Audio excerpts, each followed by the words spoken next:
मैं जो हाँ संगी हूँ वो नाम है तोताराम। मैं लाए हूँ आप मन बर नवा छत्तीसगढ़ी फिल्म के जानकारी।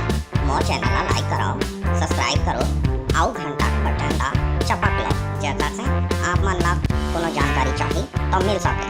अभी रिलीज होए बर जात है माँ कर्मा प्रोडक्शन के सुंदर मोर छत्तीसगढ़। एकर निर्माता है चोराराम साहू और निर्देशक है विकास चंद्रवंशी। एकर ज्यादातर शूटिंग हुए है कवर्धा में।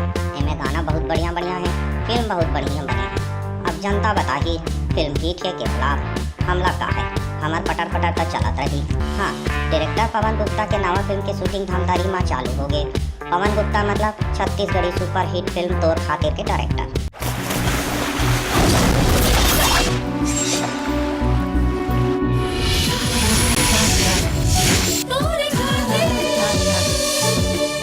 पवन गुप्ता के नवा फिल्म के नाम है अतरंगी। इनमें मुख्य भूमिका में नान लड़का मन है। काबर की ये फिल्म छत्तीसगढ़ी के पहले बार फिल्म होगी। फिल्म के हीरो दिलबाग सिंह है और हीरोइन नीला। पवन भाई के मेहनत और सुंदर कहानी सब कलाकार के मेहनत ला देख के लगते फिल्म हिट हो जाही और राष्ट्रीय अवार्ड भलो मिल जाही। फिर लोग चाहे कुछ कहे हमार तो पटर चालू रही। फिर मिलबो। आप सब मन सब्सक्राइब कर ले हो, नहीं तो अगले सप्ताह पटर कैसे सुन हो। ओके, टाय।